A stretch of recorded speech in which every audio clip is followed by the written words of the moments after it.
ಉಪಯುಕ್ತ.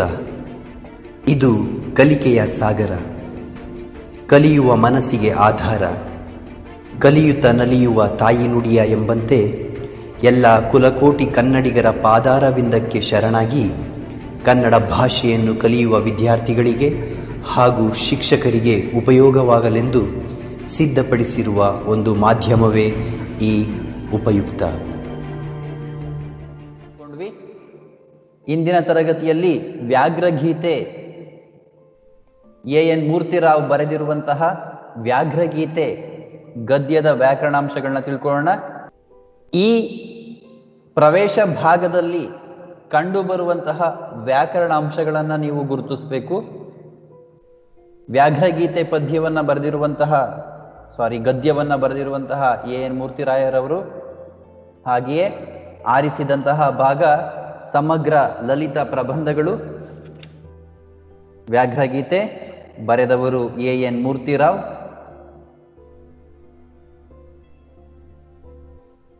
ಅಕ್ಕಿ ಹೆಬ್ಬಾಳು ನರಸಿಂಹ ಮೂರ್ತಿರಾವ್. ಆರಿಸಿದ ಭಾಗ ಸಮಗ್ರ ಲಲಿತ ಪ್ರಬಂಧಗಳು. ವ್ಯಾಘ್ರ ಈ ಪದದ ಅರ್ಥ ಏನಿರ್ಬೋದು? ಹುಲಿ. Very good. ವ್ಯಾಘ್ರ ಪದದ ಅರ್ಥ ಹುಲಿ. ಹಾಗಾದ್ರೆ ವ್ಯಾಘ್ರಗೀತೆ ಇದು ಯಾವ ಸಮಾಸಕ್ಕೆ ಉದಾಹರಣೆ?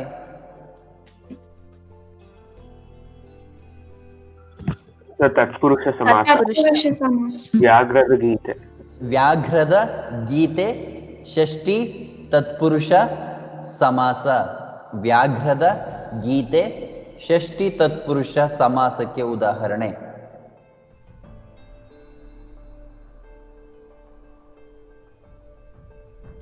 ವಿಸ್ತಾರ ಇದರ ತದ್ಭವ ರೂಪ?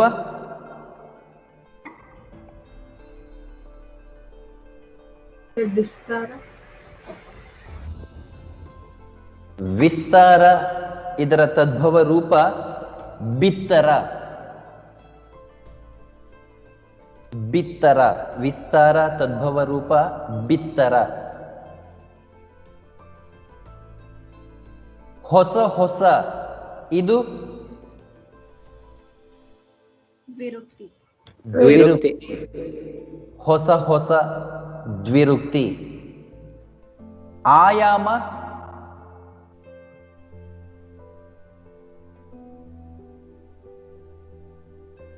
ಹೊಸ ಹೊಸ ಆಯಾಮಗಳನ್ನು ಹೊಂದುತ್ತಾ ಬಂದಿದೆ. ಆಯಾಮ. ರೂಪಗಳು ಅಥವಾ ರೂಪಾಂತನ ಸರ್. ಎಸ್, ರೂಪಗಳು ಅಥವಾ ವ್ಯವಸ್ಥೆಗಳು. ಪ್ರಾಚೀನ ಅಂತ ಹೇಳ್ಬೋದು. ಆಪೋಸಿಟ್ ಬರಲ್ಲ ಕಂದ. ನವೀನ ಪ್ರಾಚೀನ ಆಗುತ್ತೆ, ಆಧುನಿಕ ಅಂದ್ರೆ ಹೊಸತು ಅಂತ ಅರ್ಥ. ನೈಮಿಷ್ ಸರ್ ಅದೇ ಸರ್, ಆಧುನಿಕಗೆ ಆಪೋಸಿಟ್ ವರ್ಡ್ ಇದೆಯಾ ಅಂತ ಕೇಳ್ತಾರೆ. ಪ್ರಾಚೀನ ಅಂತ ಆಗುತ್ತೆ, ಆಧುನಿಕಾಗಿ ಪುರಾತನ ಅಂತ ಕೂಡ ಹೇಳ್ಬೋದು, ಆದರೆ ಅವಶ್ಯಕತೆ ಇಲ್ಲ. ಎರಡಕ್ಕೂ ಒಂದೇ ಅರ್ಥನೇ. ಹಳೆಯದು ಅಂತ ಹೇಳ್ಬೋದು, ಆಧುನಿಕ ಅಂದ್ರೆ ಹೊಸತು ಅಂತ ಅರ್ಥ. ಕಾವ್ಯ ತದ್ಭವ ರೂಪ?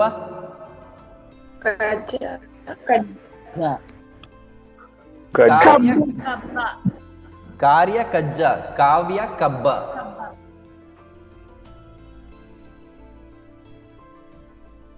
ಕಾವ್ಯ ಕಬ್ಬ. ಸರ್ ಬೆರಳೆಣಿಕೆಗೆ ಸಮಾನಾರ್ಥಕ ಕಡಿಮೆ ಆಗ್ಬೋದು ಸರ್. ಬೆರಳೆಣಿಕೆ ಎಷ್ಟು ಅಂತ ಹೇಳಿದ್ರೆ ಸ್ವಲ್ಪ ಅಂತ ಅರ್ಥ. ಕೌಂಟೇಬಲ್. ಬೆರಳೆಣಿಕೆ ಅಂತ ಹೇಳಿದ್ರೆ ಕೌಂಟೇಬಲ್. ಮೊದಲು ಕನ್ನಡ ಸಾಹಿತ್ಯ ಇದ್ದಂತಹದ್ದು ಕೇವಲ ಕಾವ್ಯ ಮತ್ತೆ ನಾಟಕ, ಆ ಎರಡೇ ಪ್ರಕಾರಗಳಿದ್ದಿದ್ದು. ಹಿಂದಿನದನ್ನ ನೋಡಿದ್ರೆ ಕವಿಗಳು ಕವಿತೆಗಳನ್ನ ಬರಿತಾ ಇದ್ರು, ಒಂದು ವಿಷಯಕ್ಕೆ ಸಂಬಂಧಪಟ್ಟಂತೆ, ವ್ಯಕ್ತಿಗೆ ಸಂಬಂಧಪಟ್ಟಂತೆ, ಇಲ್ಲವೇ ಆ ವ್ಯಕ್ತಿಗೆ ಸಂಬಂಧಪಟ್ಟಂತೆ, ವಿಷಯಕ್ಕೆ ಸಂಬಂಧಪಟ್ಟಂತೆ ನಾಟಕಗಳನ್ನ ರಚನೆ ಮಾಡ್ತಾ ಇದ್ರು. ಬರೀ ಆ ಎರಡು ಭಾಗಗಳೇ ಇತ್ತು, ಅಂದ್ರೆ ಕೌಂಟೇಬಲ್. ಅಷ್ಟೇ ಪ್ರಕಾರಗಳಿದ್ದಿದ್ದು. ಮುಂದೆ ಮುಂದೆ ಬರ್ತಾ ಬರ್ತಾ ಏನಾಯ್ತು, ಇಂಗ್ಲಿಷ್ ಸಾಹಿತ್ಯ ಲಿಟ್ರೇಚರ್ನ ಸಾಮೀಪ್ಯದಿಂದ ಅಂತ ಹೇಳಿದ್ರೆ ಅದರ ಜೊತೆಗೆ ಒಡನಾಟವನ್ನ, ಆ ಸಾಹಿತ್ಯವನ್ನು ಓದಿದ ನಂತರದಲ್ಲಿ ಈ ರೀತಿನೂ ಕೂಡ ನಾವೇನ್ ಮಾಡ್ಕೋಬಹುದು, ವಿಭಾಗ ಮಾಡ್ಕೋಬಹುದು ಅಂತ ಹೇಳಿ ವಿಭಾಗಿಸ್ಕೊಂಡು ಪ್ರಕಾರಗಳನ್ನ ನಾವು ಮಾಡ್ಕೊಂಡು ಬಂದ್ವಿ. ಸಾಮೀಪ್ಯ ಅಂತ ಹೇಳಿದ್ರೆ ಸಂಸರ್ಗ, ಹತ್ತಿರದ ನಂಟು, ಒಡನಾಟ ಅನ್ನುವಂತಹ ಅರ್ಥ. ಸಾಮೀಪ್ಯ, ಹತ್ತಿರದ ನಂಟು, ಸಂಪರ್ಕ, ಒಡನಾಟ.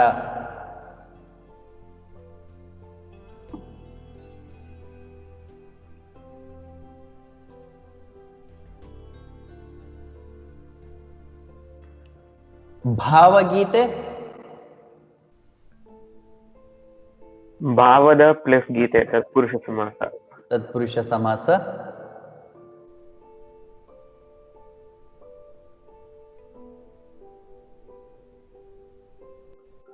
ಸರ್ ಪಶುಗಳು, ಪ್ರಾಣಿಗಳು, ಮೃಗಗಳು. ಮೃಗಗಳು ಅಂತ ಹೇಳೋದಕ್ಕಾಗೋದಿಲ್ಲ. ಮೃಗಗಳು ಅಂತ ಹೇಳಿದ್ರೆ ಯಾವುದು ಮಾಂಸವನ್ನು ತಿನ್ನುತ್ತವೋ, ಹಿಂಸಿಸಿ ತಿನ್ನುತ್ತವೋ ಅದನ್ನ ಮೃಗಗಳು ಅಂತ ಹೇಳ್ಬೋದು.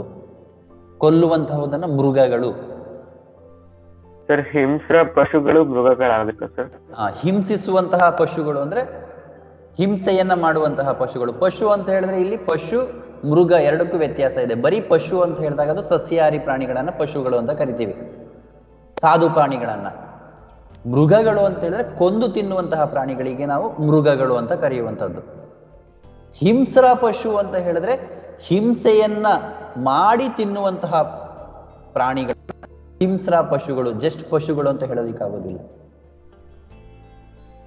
ಸರ್ ಇಂಗ್ಲಿಷ್ ಆಂಗ್ಲ ಭಾಷೆ.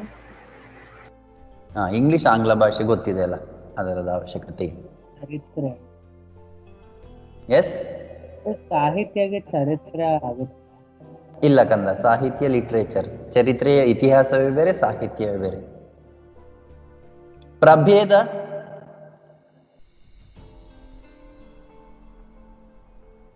ಪ್ರಭೇದ, ವಿಧಗಳು, ಭಾಗ ಅಥವಾ ವಿಭಾಗ. ಪ್ರಭೇದ ಅಂತ ಹೇಳಿದ್ರೆ ಒಂದು ಗುಂಪು ಅಂತನೂ ಕೂಡ ಆಗುತ್ತೆ. ಪ್ರಭೇದ, ವಿಧಗಳು, ಭಾಗ ಅಥವಾ ಗುಂಪು. ಸರ್ ಹಿಂಸ್ರ ಪಶು ಯಾವ ಸಮಾಸ? ಹಿಂಸಿಸುವಂತಹ ಪಶು. ಸರ್ ಕರ್ಮಧಾರನ ಸಮಾಸ ಆಗೋದಿಲ್ಲ. ಸುಂದರ ವಿರುದ್ಧ ಪದ ಕುರೂಪ. ಕುರೂಪ. ಸುಂದರ ಕುರೂಪ, ಅಸುಂದರ ಅಲ್ಲ. ಸುಂದರ ಕುರೂಪ.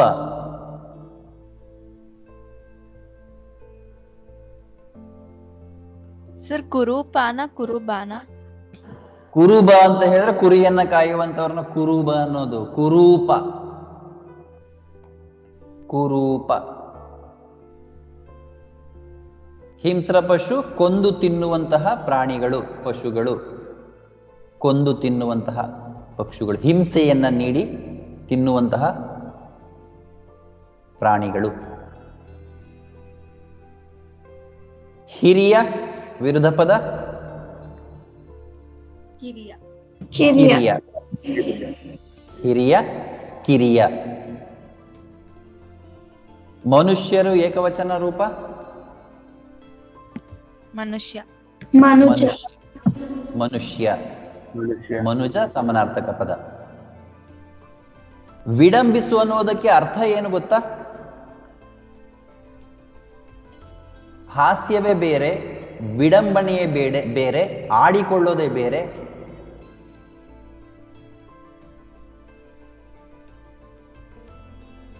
ಹಿಂಸ್ರ ಪಶುಗಳು ಸಹ ಬದುಕುವುದಕ್ಕೆ ಒಂದು ಆದರ್ಶವನ್ನು ಪಾಲಿಸುವಾಗ ಪುಣ್ಯಭೂಮಿ ಭಾರತದಲ್ಲಿರುವ ಮನುಷ್ಯರು ಹಿರಿಯರ ಆದರ್ಶವನ್ನು ಪಾಲಿಸಿದರಾಗದೆ ಎಂಬುದನ್ನು ವಿಡಂಬಿಸುವುದು, ವಿಮರ್ಶಿಸುವಂಥದ್ದಿಲ್ಲಿ. ಅಂದ್ರೆ ಒಂದನ್ನ ಒಂದು ಹೋಲಿಕೆ ಮಾಡಿ ನಮ್ಮ ತಪ್ಪುಗಳನ್ನ ತೋರುವಂತಹದ್ದೇ ವಿಡಂಬನೆ ಅನ್ನುವಂತಹ ಅರ್ಥ.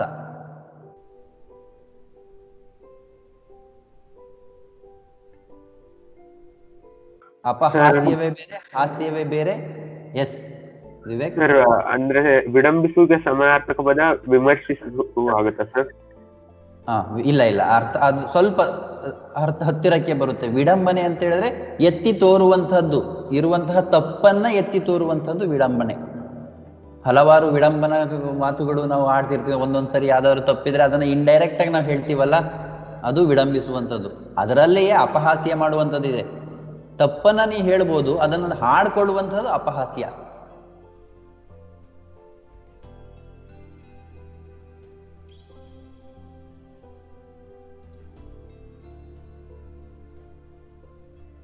ಗರ್ವಿ ವಿರುದ್ಧ ಪದ ಅಗರ್ವಿ ನಿಗರ್ವಿ. ಗರ್ವಿಸದೆ ಇರುವಂತಹವನು ನಿಗರ್ವಿ. ಕವಿ ಕವಯಿತ್ರಿ ಬಹು ಲಿಂಗ ವನ್ಯಲಿಂಗ ರೂಪ ಕವಯಿತ್ರಿ. ಗೌರವ ವಿರುದ್ಧ ಪದ ಅಗೌರವ. ಅಗೌರವ. ಗೌರವ ಅಗೌರವ. ತಿರಸ್ಕಾರ ತಿರಸ್ಕರಿಸು ಪುರಸ್ಕಾರ. ಹಾಗಾದ್ರೆ ಸ್ವೀಕಾರ ನಿರಾಕಾರ ನಿರಾಕಾರ. ಸ್ವೀಕಾರ ನಿರಾಕಾರ. ತಿರಸ್ಕಾರ ಇನ್ನೊಂದ್ಸತಿ ರಿಪೀಟ್ ಮಾಡ್ತೀರಾ? ತಿರಸ್ಕರಿಸು ಪುರಸ್ಕರಿಸು ಪುರಸ್ಕಾರ. ನಿಷ್ಪಕ್ಷಪಾತ ವಿರುದ್ಧ ಪದ ಪಕ್ಷಪಾತ ಪಕ್ಷಪಾತ. ನಿಷ್ಪಕ್ಷಪಾತ ನಿಷ್ಪಕ್ಷಪಾತ. ಉಚ್ಚಾರಣೆ ನಿಷ್ಪಕ್ಷಪಾತ ಪಕ್ಷಪಾತ. ದೃಷ್ಟಿ ತದ್ಭವ ರೂಪ ದಿಟ್ಟಿ ದಿಟ್ಟಿ ದಿಟ್ಟಿ.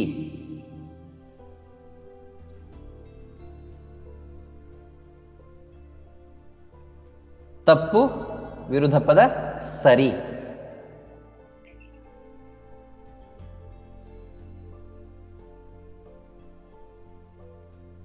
ಹುಲಿ ವ್ಯಾಘ್ರ ಗೊತ್ತಿದೆ. ಅಪರಾಧ ವಿರುದ್ಧ ಪದ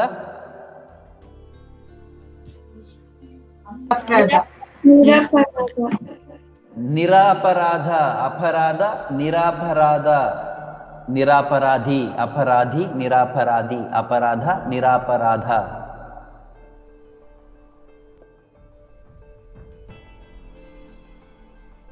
ಧರ್ಮ ಧರ್ಮ ಯಾವ ಸಂಧಿಗೆ ಉದಾಹರಣೆ? ಸವರ್ಣ ದೀರ್ಘ ಸಂಧಿ. ಪದವನ್ನು ಬಿಡಿಸು. ಪದವನ್ನು ಬಿಡಿಸಿ. ಧರ್ಮ ಅಧರ್ಮಗಳು. ಧರ್ಮ ಪ್ಲಸ್ ಅಧರ್ಮ ಧರ್ಮಾಧರ್ಮ ಸವರ್ಣ ದೀರ್ಘ ಸಂಧಿ. ಧರ್ಮ ವಿರುದ್ಧ ಪದ ಅಧರ್ಮ.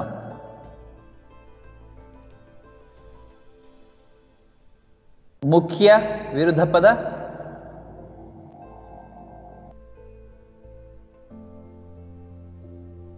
ಮುಖ್ಯ ವಿರುದ್ಧ ಪದ ಅಪಮುಖ್ಯ. ಅಮುಖ್ಯ. ಮುಖ್ಯ. ಅಮುಖ್ಯ. ಮುಖ್ಯ ಅಮುಖ್ಯ.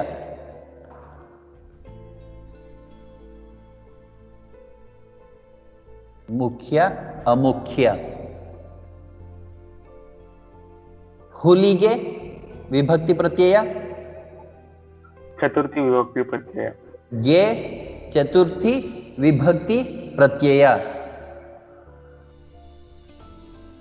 ನಾಡಿನಲ್ಲಿ ವಿಭಕ್ತಿ ಪ್ರತ್ಯಯ ಅಲ್ಲಿ ಸಪ್ತಮಿ ವಿಭಕ್ತಿ ಪ್ರತ್ಯಯ. ಅಲ್ಲಿ ಸಪ್ತಮಿ ವಿಭಕ್ತಿ ಪ್ರತ್ಯಯ. ದೊರೆ ಸಮಾನಾರ್ಥಕ ಪದ ರಾಜ ದೊರೆ ದೊರೆ ನೃಪ ರಾಜ ಅರಸ. ಇದು ನಾನಾರ್ಥ ಪದನೂ ಕೂಡ. ದೊರೆ ಪಡೆದುಕೊಳ್ಳು, ದೊರೆಯುವುದು, ಪಡೆದುಕೊಳ್ಳುವುದು, ಪಡೆದುಕೊಳ್ಳು ನಾನಾರ್ಥಕ ಪದ. ನಿಮಗೆ ಎಕ್ಸಾಮ್ನಲ್ಲೂ ಕೂಡ ಕೇಳಬಹುದು ನಾನಾರ್ಥಕ ಪದಗಳನ್ನ. ಸಮಾನಾರ್ಥಕವೇ ಬೇರೆ, ನಾನಾರ್ಥಕವೇ ಬೇರೆ. ಒಂದೇ ತೆರನಾದ ಅರ್ಥವನ್ನು ಸೂಚಿಸುವಂಥದ್ದು ಸಮಾನಾರ್ಥಕ, ಬೇರೆ ಅನ್ಯ ಅರ್ಥವನ್ನು ಸೂಚಿಸುವಂಥದ್ದು ನಾನಾರ್ಥಕ. ಭಗವದ್ಗೀತೆ ಇದು ಯಾವ ಸಂಧಿಗೆ ಉದಾಹರಣೆ? ಆದೇಶ. ಹೇಗೆ ಆದೇಶ ಕಂದ? ಪದ ಬಿಡಿಸು. ಭಗವತ್ ಪ್ಲಸ್ ಗೀತೆ. ಭಗವತ್ ಪ್ಲಸ್ ಗೀತೆ, ಭಗವದ್ಗೀತೆ. ಹಾ, ಆದೇಶ ಸಂಧಿಯಲ್ಲಿ ಇಲ್ಲ, ಅನುನಾಸಿಕ. ಅನುನಾಸಿಕ ಸಂಧಿ ಅಂತ ಹೇಳಿದ್ರೆ ಅನುನಾಸಿಕ ಪದಗಳು ಅಕ್ಷರಗಳು ಸೇರುವಂಥದ್ದನ್ನು ಅನುನಾಸಿಕ ಅಂತ ಹೇಳ್ಬೋದು. ಇಲ್ಲಿ ಯಾವ ಅನುನಾಸಿಕ ಪದ ಇದೆ? ಜ್ಞಾ ಜ್ಞಾಣ ನಾಮ ಇದೆಯಾ? ಸರ್ ಇಲ್ಲ, ಇದು ಜಸ್ತ್ವನ. Very good.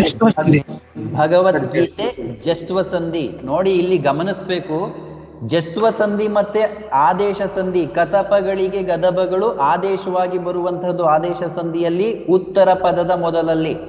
ಹೊಸ ಪ್ಲೇಸ್ ಕನ್ನಡ ಪದ ಬಿಡಿಸಿದಾಗ ಉತ್ತರ ಪದದ ಮೊದಲಲ್ಲಿ ಅಕ್ಷರ ಬರುತ್ತೆ. ಜಸ್ತ್ವ ಸಂಧಿಯಲ್ಲಿ ಪೂರ್ವ ಪದದ ಕೊನೆಯಲ್ಲಿ ಕಂಡು ಬರುತ್ತೆ. ಕತ ಕಚ್ಚ ಟ ತ ಪಗಳಿಗೆ ಗಜ ಡ ದ ಬಗಳು ಆದೇಶವಾಗಿ ಬರುವಂಥದ್ದು ಪೂರ್ವ ಪದದಲ್ಲಿ. ಅದನ್ನ ನಾವು ಗಮನದಲ್ಲಿ ಇಟ್ಕೋಬೇಕು, ಹೆಚ್ಚಿನದಾಗಿ ಕಂಡು ಬರುವಂಥದ್ದು. ಅರ್ಥ ಆಯ್ತಾ? ಇದು ಜಸ್ತ್ವ ಸಂಧಿಗೆ ಉದಾಹರಣೆ. ಭಗವತ್ ಪ್ಲಸ್ ಗೀತೆ, ಭಗವದ್ಗೀತೆ. ಇಲ್ಲಿ ತಾ ಹೋಗಿ ದಾ ಬಂದು ಸೇರುತ್ತೆ. ಅರ್ಥ ಆಯ್ತಾ? ಧರ್ಮ ಅಧರ್ಮ ವಿರುದ್ಧ ಪದ. ಆಳು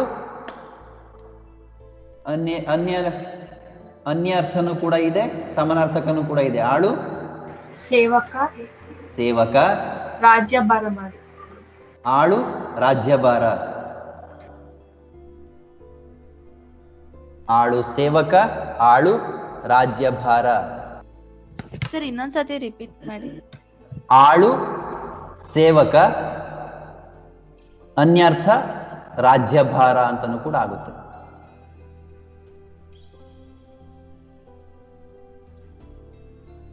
ಅನುಭವ ವಿರುದ್ಧ ಪದ ಅನಾನುಭವ.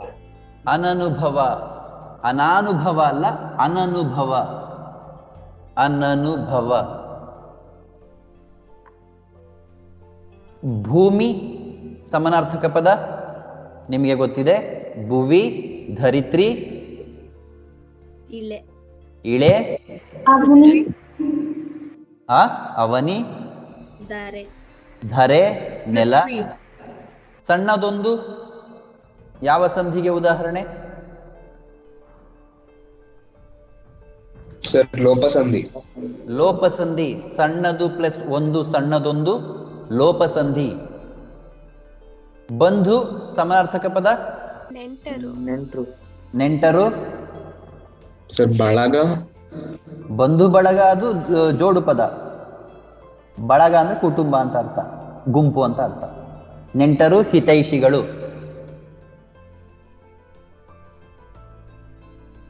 ಅರಿವು ಸಮಾನಾರ್ಥಕ ಪದ. ಸರ್ ಬಂಧುಗೆ ನಾನಾ ಅರ್ಥನೂ ಇದಲ್ವಾ ಸರ್? ಆ ಬಂಧು ಬೇರೆ, ಬಂಧು ಇಲ್ಲಿ ನೆಂಟರು. ಅರಿವು ಜ್ಞಾನ. ತಿಳುವಳಿಕೆ.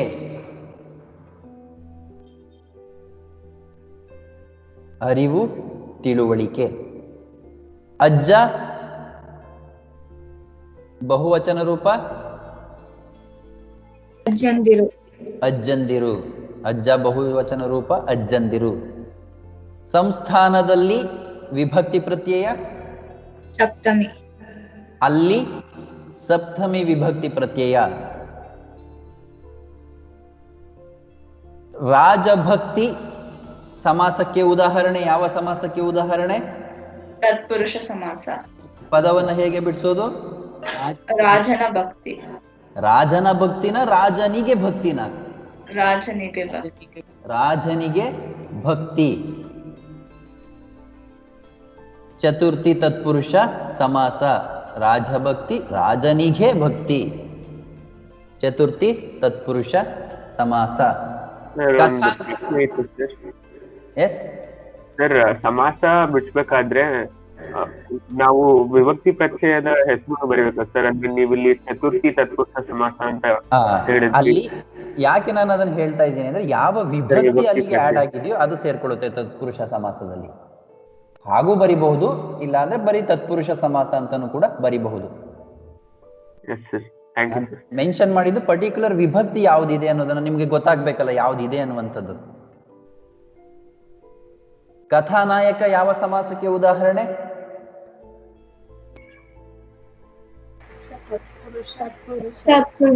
ತತ್ಪುರುಷ ಸಮಾಸ. ಕಥಾನಾಯಕ. ಕಥೆಯ ಪ್ಲಸ್ ನಾಯಕ, ಕಥಾನಾಯಕ. ತತ್ಪುರುಷ ಸಮಾಸ. ಕೀರ್ತಿ ವಿರುದ್ಧ ಪದ. ಕೀರ್ತಿ ಅಪಕೀರ್ತಿ. ಕೀರ್ತಿ ಅಪಕೀರ್ತಿ. ನಿಷ್ಠೆ ಅನಿಷ್ಟೆ. ಅನಿಷ್ಠೆ. ತೃತೀಯ ವಿಭಕ್ತಿ ಪ್ರತ್ಯಯ ಆಗುತ್ತೆ. ನಿಷ್ಠೆಯಿಂದ ಇಂದ ತೃತೀಯ ವಿಭಕ್ತಿ ಪ್ರತ್ಯಯ. ನಿಷ್ಠೆಯಿಂದ ತೃತೀಯ ವಿಭಕ್ತಿ ಪ್ರತ್ಯಯ.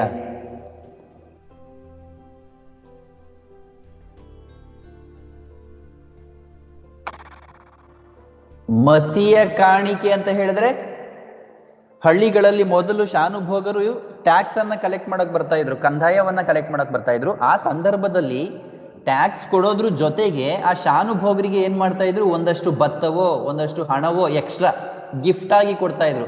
ಅದನ್ನೇ ನಾವು ಏನಂತಾರೆ ಮಸಿಯ ಕಾಣಿಕೆ ಅಂತ ಕರೆಯುವಂಥದ್ದು. ಈಗ ನಮ್ಮ ಪೊಲೀಸರು ಕೂಡ ಮಸಿಯ ಕಾಣಿಕೆಗಾಗಿ ಜನರನ್ನ ಪೀಡಿಸ್ತಾರೆ, ಸಂಬಳನೂ ತಗೋತಾರೆ, ಅದರ ಜೊತೆಗೆ ಗಿಂಬಳನೂ ತಗೋತಾರೆ. ಅದನ್ನೇ ಮಸಿಯ ಕಾಣಿಕೆ ಅಂತ. ಪ್ರೀತಿಯಿಂದ ಕೊಡುವಂಥದ್ದೇ ಬೇರೆ, ಕಿತ್ಕೊಡುವಂತಹದ್ದೇ ಬೇರೆ. ಕೊಡಿ ಅಂತ ಕೇಳ್ತಿರ್ಲಿಲ್ಲ, ಅವರೇ ಪ್ರೀತಿಯಿಂದ ಶಾನುಭೋಗರಿಗೆ ಅಷ್ಟು ದೂರದಿಂದ ಬರ್ತಿರಲ್ಲ ತಗೊಳ್ಳಿ ಅಂತ ಹೇಳಿ ಕೊಡ್ತಾ ಇದ್ರು. ಅದನ್ನೇ ಮಸಿಯ ಕಾಣಿಕೆ ಅಂತ ಕರೀತಾರೆ. ಸರ್, ಸಂಬಳ ಗಿಂಬಳ ಜೋಡು ನುಡಿಯಾಗ್ಬೋದು ಸರ್? ಹೌದು, ಸಂಬಳ ಗಿಂಬಳ ಜೋಡು ಪದ. ಪೀಡಿಸು ಸಮಾನಾರ್ಥಕ ಪದ. ಹಿಂಸಿಸು. ಹಿಂಸಿಸು. ತೃಪ್ತಿ ವಿರುದ್ಧ ಪದ. ಅತೃಪ್ತಿ. ಅತೃಪ್ತಿ. ತೃಪ್ತಿ ಅತೃಪ್ತಿ. ಪೀಡಿಸುಗೆ ರಿಪೀಟ್ ಮಾಡ್ತೀರಾ? ಹಿಂಸಿಸು, ಹಿಂಸೆ ಮಾಡು, ತೊಂದರೆ ಕೊಡು. Thank you.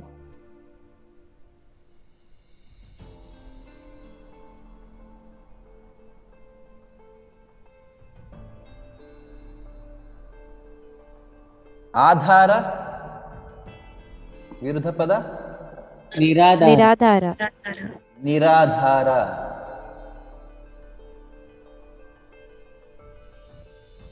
ಲಾಂಛನ. ಚಿಹ್ನೆ. ಚಿಹ್ನೆ. ನಮ್ ಲಾಂಛನ ಅಲ್ಲ, ಲಾಂಛನ ಚಿಹ್ನೆ. ಇರಿಸಾಲಿ ಅಂದ್ರೆ ಅರ್ಥ ಏನು? ಸರ್, ಕಂದಾಯನ ಬ್ಯಾಂಕ್ ಕಟ್ಟೋದು. ರೈತರಿಂದ ತಂದಂತಹ ಕಂದಾಯವನ್ನ ಅವರು ತಗೊಂಡೋಗಿ ಖಜಾನೆಗೆ, ಟ್ರೆಷರಿಗೆ ಕೊಡುವಂಥದ್ದು, ಟ್ರೆಷರಿಗೆ ಸಲ್ಲಿಸುವಂಥದ್ದು.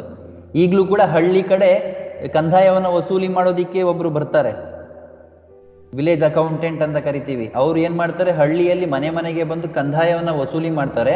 ಆ ವಸೂಲಿ ಮಾಡಿದಂತಹ ಕಂದಾಯವನ್ನು ತಗೊಂಡೋಗಿ ಏನ್ ಮಾಡ್ತಾರೆ, ತಾಲೂಕಿನ ಆಫೀಸಿಗೆ ಏನ್ ಮಾಡ್ತಾರೆ, ಸಂದಾಯ ಮಾಡ್ತಾರೆ, ಅಲ್ಲಿರುವಂತಹ ಟ್ರೆಷರಿಗೆ ತಗೊಂಡೋಗಿ.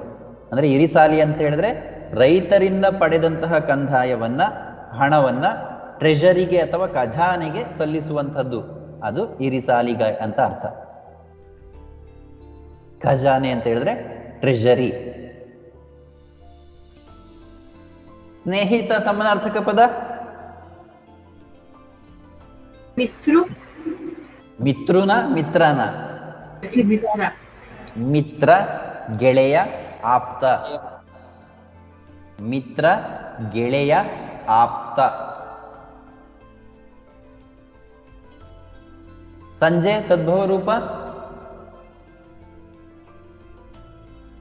ಸಂಧ್ಯಾ. ಸಂಧ್ಯಾ. ಸಂಜೆ, ಸಂಧ್ಯಾ. ಕಣಿವೆಯನ್ನು ವಿಭಕ್ತಿ ಪ್ರತ್ಯಯ. ಸಪ್ತಮಿ. ಸಪ್ತಮಿನ ಹೇಗೆ ಕಣಿವೆಯನ್ನು ಸಪ್ತಮಿ ವಿಭಕ್ತಿ ಪ್ರತ್ಯಯ? ದ್ವಿತೀಯ. ಅನ್ನು ದ್ವಿತೀಯ ವಿಭಕ್ತಿ ಪ್ರತ್ಯಯ. ಉ ಪ್ರಥಮ, ಅನ್ನು ದ್ವಿತೀಯ, ಇಂದ ತೃತೀಯ, ಗೆ ಇಗೆ ಖೆ ಚತುರ್ಥಿ, ಅಲ್ಲಿ ಸಪ್ತಮಿ, ಆ ಷಷ್ಠಿ. ಏಯ್ ಸಂಬೋಧನೆ. ಕಾಡುದಾರಿ ಯಾವ ಸಮಾಸಕ್ಕೆ ಉದಾಹರಣೆ? ಸರ್, ಇದು ಕಣಿವೆಯನ್ನು ಯಕಾರಾಗಮ ಸಂಧಿ ಆಗಲ್ವ ಸರ್? ಕಣಿವೆಯನ್ನು ಯಕಾರಾಗಮ ಸಂಧಿಯು ಕೂಡ ಆಗುತ್ತೆ. ಕಾಡುದಾರಿ. ತತ್ಪುರುಷ ಸಮಾಸ. ತತ್ಪುರುಷ ಸಮಾಸ. ಪದವನ್ನ ಬಿಡಿಸೋದು ಕಾಡಿನ ದಾರಿ. ಕಾಡಿನ ದಾರಿ, ಕಾಡು ದಾರಿ. ಸರ್ ಕಣಿವೆ ಅಂದ್ರೇನು? ಕಣಿವೆ ಅಂತ ಹೇಳಿದ್ರೆ ನಡೆದು ಹೋಗುವಂತ ಹಾದಿ. ಅಲ್ಲಿ ಚಿಕ್ಕ ಸ್ಟ್ರೀಮ್ ಹರಿತಿರುತ್ತೆ ರಸ್ತೆಯ ಮಧ್ಯದಲ್ಲೇ, ಸುತ್ತಲೂ ಕೂಡ ಕಾಡು, ಮಧ್ಯದಲ್ಲಿ ಚಿಕ್ಕದಾಗಿ ನದಿ, ಚಿಕ್ಕ ಒಂದು ಹೊಳೆ ಹಳ್ಳ ಹರಿತಿರುತ್ತೆ, ಅಲ್ಲೇ ಒಂದು ದಾರಿ, ಕಾಲು ದಾರಿ ಇರುತ್ತೆ, ಅದನ್ನೇ ಕಣಿವೆ ಅಂತ ಹೇಳುವಂಥದ್ದು. ಚಿಕ್ಕ ದಾರಿ. ಈಗ ಟ್ರಕ್ಕಿಂಗ್ ಎಲ್ಲ ಹೋಗ್ತೀವಲ್ವಾ, ಟ್ರಕ್ಕಿಂಗ್ ನಲ್ಲಿ ಹೋಗ್ಬೇಕಾದ್ರೆ ಮಧ್ಯದಲ್ಲಿ ಒಂದು ದಾರಿ ಹಾದು ಹೋಗೋದಿಕ್ಕೆ ನಡೆದು ನಡೆದು ದಾರಿ ಮಾಡಿರ್ತಾರೆ, ಅದನ್ನ ಕಣಿವೆಗಳು ಅಂತ ಕರಿತೀವಿ. ಅಂದ್ರೆ ಇಳಿಜಾರಿನ ಜಾಗ ಅಂತಾನೂ ಕೂಡ ಹೇಳ್ಬೋದು, ಕಾಡಿನ ನಡುದಾರಿ ಅಂತಾನೂ ಕೂಡ ಹೇಳ್ಬೋದು. ಬೇಗ ಬೇಗ ಜೋಡಿ ಪದ. ವಿರುಕ್ತಿ. ವಿರುಕ್ತಿ. ಜೋಡು ಪದ ಅಂದವ್ರಿಗೆಲ್ಲರೂ ಕೂಡ ತಪ್ಪು. ಬೇಗ ಬೇಗ ಅನ್ನುವಂಥದ್ದು ದ್ವಿರುಕ್ತಿ. ದ್ವಿರುಕ್ತಿ. ದ್ವಿ ಅಂದ್ರೆ ಎರಡು, ಉಕ್ತಿ ಅಂದ್ರೆ ಎರಡು ಸಾರಿ ರಿಪೀಟ್ ಆಗುವಂತಹ ಪದಗಳನ್ನ ದ್ವಿರುಕ್ತಿ ಅಂತ ಕರಿತೀವಿ. ಭಯ ವಿರುದ್ಧ ಪದ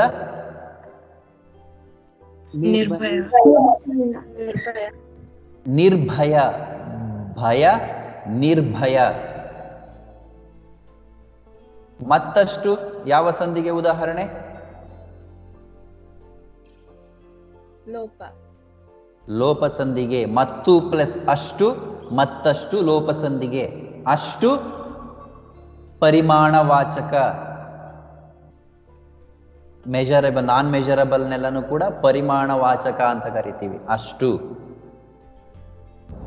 ಸರ್, ಚುರುಕುಗೆ ವಿರುದ್ಧಾರ್ಥಕ ಪದ ಮಂದ ಆಗ್ಬೋದಾ? ಮಂದ ಚುರುಕು. Correct, very good. ಮಂದ ಚುರುಕು. ಚುರುಕು ಬುದ್ಧಿಯವನು ಮಂದ ಬುದ್ಧಿಯವನು. ಮಂದ ಚುರುಕು.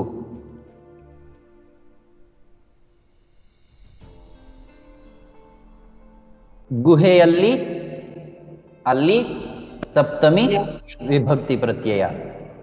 ನಿದ್ದೆ ಮಾಡಿ ಯಾವ ಸಮಾಸ?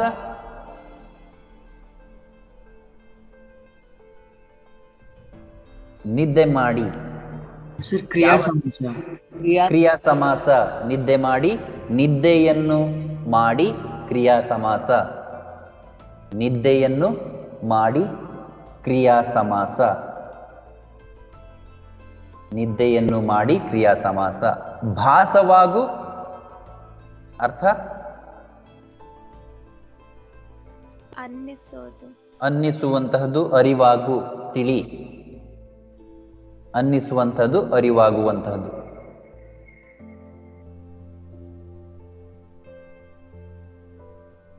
ಒಂದೆರಡು ಯಾವ ಸಂಧಿಗೆ ಉದಾಹರಣೆ? ಸರ್, ಲೋಪ ಸಂಧಿ. ಲೋಪ ಸಂಧಿ. 1 + 2 ಒಂದೆರಡು ಲೋಪ ಸಂಧಿ. ಮೈ ಮುರಿ ಯಾವ ಸಮಾಸಕ್ಕೆ ಉದಾಹರಣೆ? ಕ್ರಿಯಾ ಸಮಾಸ. ಕ್ರಿಯಾ ಸಮಾಸ. ಮೈಯನ್ನು ಪ್ಲಸ್ ಮುರಿ, ಮೈ ಮುರಿ ಕ್ರಿಯಾ ಸಮಾಸ. ಘ್ರಾಣೇಂದ್ರಿಯ ಯಾವ ಸಂಧಿಗೆ ಉದಾಹರಣೆ? ಗುಣಸಂಧಿ. ಗುಣಸಂಧಿ. ಪದ ಬಿಡಿಸು. ಘ್ರಾಣ ಪ್ಲಸ್ ಇಂದ್ರಿಯ. ಘ್ರಾಣ ಪ್ಲಸ್ ಇಂದ್ರಿಯ, ಘ್ರಾಣೇಂದ್ರಿಯ, ಗುಣಸಂಧಿ. ಘ್ರಾಣೇಂದ್ರಿಯ ಅಂದ್ರೆ ಯಾವುದು? ಮೂಗು, ಗ್ರಹಿಸುವಂತಹದ್ದು ಮೂಗು. ಪ್ರಾಣಿಗಳು ಗ್ರಹಿಸುವಂತಹದ್ದು ಘ್ರಾಣೇಂದ್ರಿಯ ಅಂದ್ರೆ ಮೂಗು. ಮಧುರ ವಿರುದ್ಧ ಪದ? ಮಧುರ ಧ್ವನಿ, ಕರ್ಕಶ ಬಳಸ್ಬೋದು. ಸರ್, ಆದ್ರೆ ಮಧುರ ತಿಂಡಿ ತಿನಿಸುಗಳನ್ನು ಉಪಯೋಗಿಸ್ತಾರಲ್ಲ ಸರ್, ಮಧುರವಾದ. ಮಧುರವಾದ ಗಂಧ ಒಂದು, ಇಲ್ಲಿ ಸುವಾಸನೆಗೆ ಬಂದಿದೆ. ಸುಗಂಧ ವಿರುದ್ಧ ಪದ? ದುರ್ಗಂಧ. ಸುಗಂಧ, ದುರ್ಗಂಧ.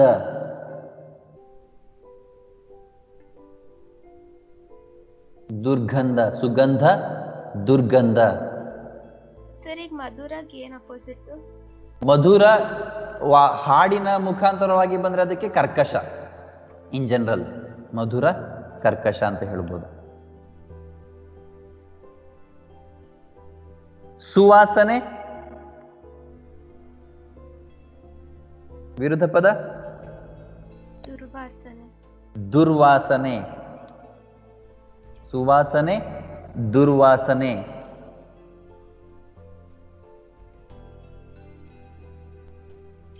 ಜಾಡು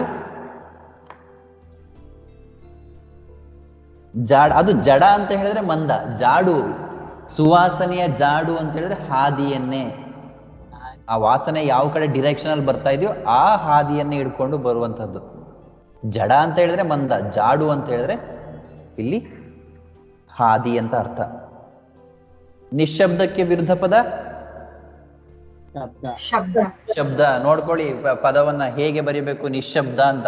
ಶಾ ಒತ್ತಕ್ಷರನೇ ಬಿಟ್ಬಿಟ್ಟಿರ್ತೀರಾ ನೀವು. ಶಬ್ದ ನಿಶ್ಶಬ್ದ.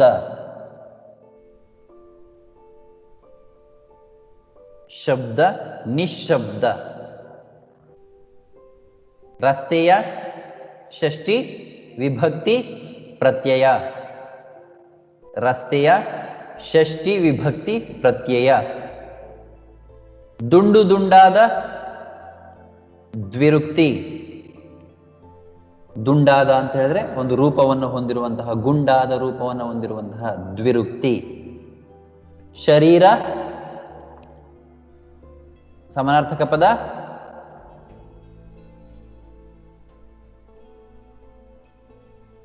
ಏನು ತನೀಶ್? ದೇಹ, ತನು. ಶರೀರ, ದೇಹ, ತನು. ಪರಮಾನಂದ ಯಾವ ಸಂಧಿಗೆ ಉದಾಹರಣೆ? ಸವರ್ಣ ದೀರ್ಘ. ಸವರ್ಣ ದೀರ್ಘ ಸಂಧಿ.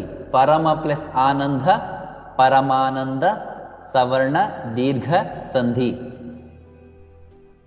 ಬೆನ್ನು ತಿರುಗಿಸಿ ಕ್ರಿಯಾ ಯಾವ ಸಮಾಸ?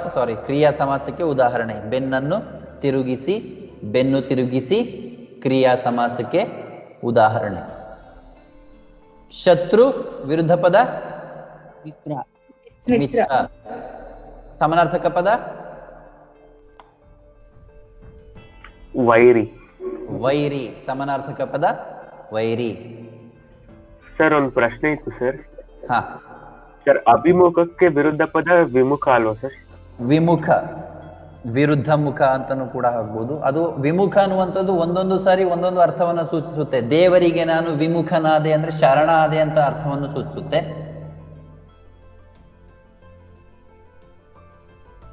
ಶರಣಾಗತಿ ಅಂತಾನೂ ಕೂಡ ಆಗುತ್ತೆ, ವಿರುದ್ಧ ಮುಖ ಅಂತಾನೂ ಕೂಡ ಆಗುತ್ತೆ. ಅಭಿಮುಖ, ವಿಮುಖ.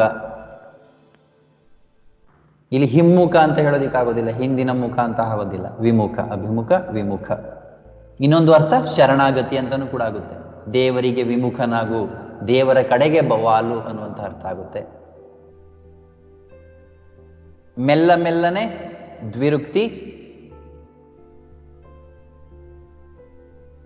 ಮೆಲ್ಲ ಮೆಲ್ಲನೆ ದ್ವಿರುಕ್ತಿ.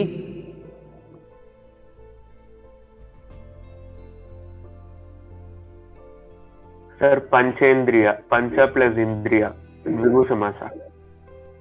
ಪಂಚ ಪ್ಲಸ್ ಇಂದ್ರಿಯ, ಪಂಚೇಂದ್ರಿಯ ದ್ವಿಗು ಸಮಾಸ. ಇದು ಸಂಧಿ ಪದವೂ ಕೂಡ ಹೌದು. ಗುಣಸಂಧಿ. ಗುಣಸಂಧಿ. ಪಂಚ ಪ್ಲಸ್ ಇಂದ್ರಿಯ, ಪಂಚೇಂದ್ರಿಯ ದ್ವಿಗು ಸಮಾಸ. ಹಾಗೆಯೇ ಗುಣಸಂಧಿ, ಪಂಚ ಪ್ಲಸ್ ಇಂದ್ರಿಯ. ಸಮಾಸ ಪಂಚಗಳಾದ ಇಂದ್ರಿಯ ಅಂತ ಬಿಡಿಸ್ಬೇಕಲ್ವಾ? ಪಂಚಗಳಾದ ಇಂದ್ರಿಯ ಅಥವಾ ಪಂಚ ಪ್ಲಸ್ ಇಂದ್ರಿಯ ಅಂತಾನು ಕೂಡ ಬರೋದು. ಪಂಚಗಳಾದ ಇಂದ್ರಿಯ ಅಂತ ಆಗಲ್ಲ, ಅಲ್ಲಿಗೆ ಸಂಖ್ಯಾವಾಚಕ ಬರಬೇಕಲ್ಲ. ಪಂಚ ಅಂತ ಹೇಳಿದ್ರೆ ಸಂಖ್ಯೆ, ಪಂಚಗಳಾದ ಅಂತ ಬರಲ್ಲ, ಪಂಚ ಅಂತಾನು ಬಳಸ್ಬೋದು. ಜಾಗೃತ ವಿರುದ್ಧ ಪದ ಅಜಾಗೃತ. ಅಜಾಗೃತ. ಜಾಗೃತ, ಅಜಾಗೃತ. ಗೋಚರ ವಿರುದ್ಧ ಪದ ಗೋಚರ. ಅಗೋಚರ. ಅಗೋಚರ ಜೀವಿಗಳು, ಕಣ್ಣಿಗೆ ಕಾಣಿಸದಂಥವನ್ನ ಅಗೋಚರ. ಗೋಚರ ಅಂದ್ರೆ ಕಣ್ಣಿಗೆ ಕಾಣಿಸುವಂತಹದ್ದು, ಗೋಚರಿಸುವಂತಹದ್ದು.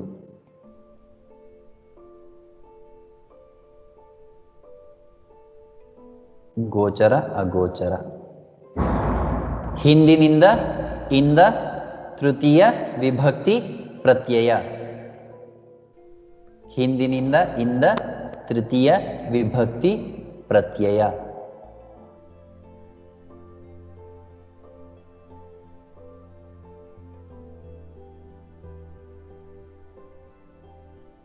ಕತ್ತೆತ್ತಿ ಕ್ರಿಯಾ ಸರ್ ಸಮಾಸ. ಲೋಪಸಂಧಿ. ಲೋಪಸಂಧಿ, ಕತ್ತು ಪ್ಲಸ್ ಎತ್ತಿ ಲೋಪಸಂಧಿ, ಕತ್ತನ್ನು ಪ್ಲಸ್ ಎತ್ತಿ ಕ್ರಿಯಾ ಸಮಾಸ. ಸರ್ ಸಂಧಿಗೆ ಕತ್ತು ಪ್ಲಸ್ ಎತ್ತಿ ಬರ್ಬೇಕಾ ಸರ್? ಹೌದು, ಕತ್ತು ಪ್ಲಸ್ ಎತ್ತಿ ಸಂಧಿಗೆ, ಕತ್ತನ್ನು ಪ್ಲಸ್ ಎತ್ತಿ ಕ್ರಿಯಾ ಸಮಾಸ. ವಿಭಕ್ತಿ ಪ್ರತ್ಯಯಗಳು ಬರುವಂಥದ್ದು ಹೆಚ್ಚಾಗಿ ಕ್ರಿಯಾ ಸಮಾಸದಲ್ಲಿ ವಿಭಕ್ತಿ ಪ್ರತ್ಯಯಗಳು ಆಡಾಗುವಂಥದ್ದು.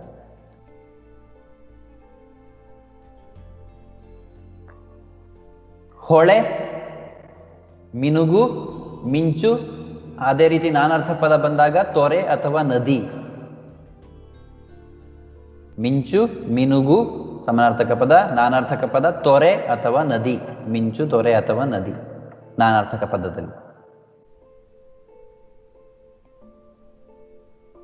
ಸ್ವಲ್ಪ ಪರಿಮಾಣವಾಚಕ,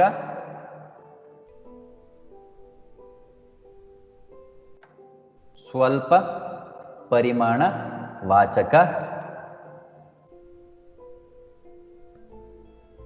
ನೆಗೆ, ಜಿಗಿ, ಹಾರು. ನೆಗೆ, ಜಿಗಿ, ಹಾರು. ದಾರಿ, ಹಾದಿ, ರಸ್ತೆ, ಪಥ. ಮಾರ್ಗ. ಮಾರ್ಗ, ಹಾದಿ, ರಸ್ತೆ, ಪಥ, ಮಾರ್ಗ.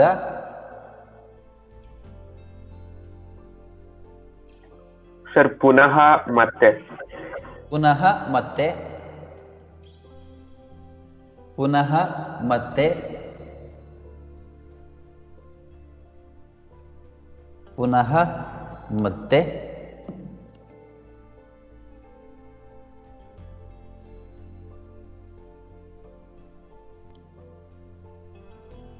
ಬೆನ್ನು ತಿರುಗಿಸಿ, ಬೆನ್ನನ್ನು ತಿರುಗಿಸಿ.